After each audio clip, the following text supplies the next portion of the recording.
Remember yesterday, Charlie lost his job. He got fired because he wouldn't work on Sunday. He went to church and Red wasn't there, and Mr. Logan told him that Red had quit, which Charlie thought was a dream job, working in a Bible club to help children learn about Jesus. And he prayed and fell asleep praying the night before. And when he woke up on Monday, he woke up early, he got ready for work, and he came downstairs. And Charlie's mom said, "Charlie, I thought you got fired." "Well, I am going to go today and get my job back." And Charlie's mom said, "Well, I'll be praying for you, Charlie." So we got on the bus. He went to the old Willis house, which was looking better now. It didn't look so haunted. And he got out and walked up the long driveway. Mr. Wilkeson was barking out orders out in the yard. And he looked at Charlie and said, "Well, what are you doing back?" "Well, I thought you might use me for this last week. I'll work really hard." Mr. Wilkeson looked at him and said, well, okay, go help Joe over there get ready to paint." And so Charlie got started and worked really hard till lunchtime. He was so relieved. He got his job back. And at lunchtime, the men that he worked with were starting to listen. One of them even asked how church was yesterday. And he told him about the service. He told him about Mr. Logan and how he was a missionary. And so some of them were actually listening to him. And they didn't call him names and were actually interested. So Charlie worked all day after lunch, and he was sweeping in the kitchen and working at the work table, and he could hear Mr. Wilkeson in another room. And Mr. Wilkeson was saying, "We really need to get this side room finished. It has so much work to do. We need to paint. We need to move the furniture around. Once we get this room done, I'll feel better and we can start working outside for the rest of the week.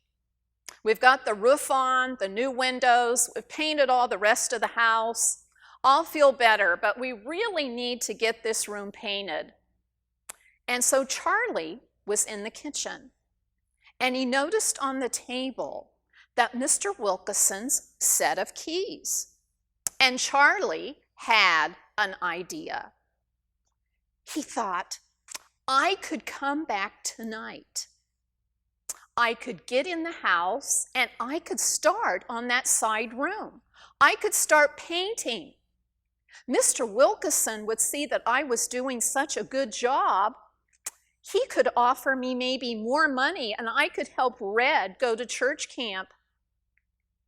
And so Charlie took the key to the back door off Mr. Wilkeson's ring of keys and put it in his pocket. And he went back to sweeping. Mr. Wilkeson came in, picked his keys up the table, and he said, "Charlie, it's time to quit for the day. I'll see you tomorrow." So Charlie went home. His mom asked that he had a good day, and he said, "Yes, Mr. Wilkeson hired me back.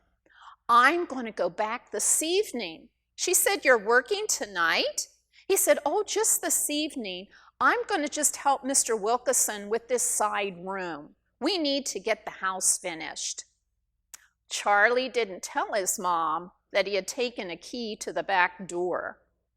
And he was sort of starting to feel really bad about that he didn't tell Mr. Wilkeson. It was sort of like stealing. But he thought, "I'm going to surprise him and get this room started." So after dinner, he got his flashlight. There was no electricity in that room. They'd turned it off. They were still working in there. And Charlie got his flashlight. He had his work clothes on. He caught the bus, and he went to the Willis mansion. Now, the Willis mansion didn't look so haunted anymore. It didn't look so scary. It looked better on the outside, but they still had to work with the garden. but it did look a little better. He noticed that the clouds were starting to get dark. There was a storm coming. You could barely see the moon. But Charlie had the key to the back door, so he let himself in.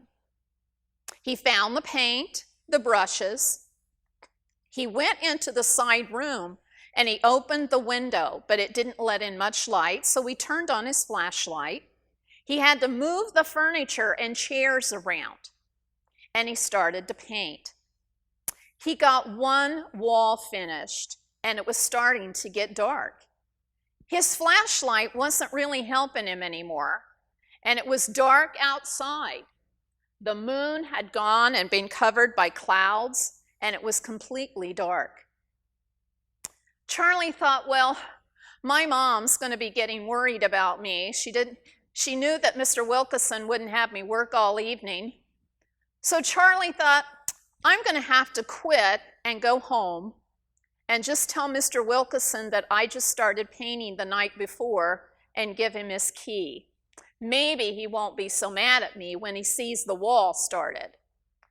All of a sudden, Charlie's flashlight went out, and he was in complete darkness. It was completely dark. Charlie thought, oh no, I can't see anything in this room.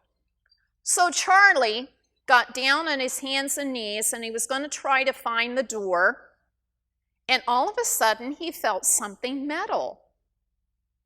And he thought, well, what is this? It had been under the chair that he had moved. So Charlie pulled on it, and all of a sudden the floor begins to go out from under him, and it's like he's on a big slide. He begins to go down, and he can't stop himself.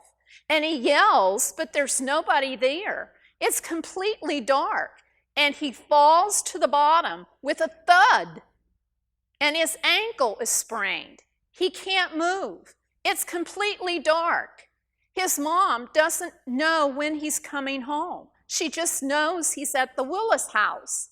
What is he going to do?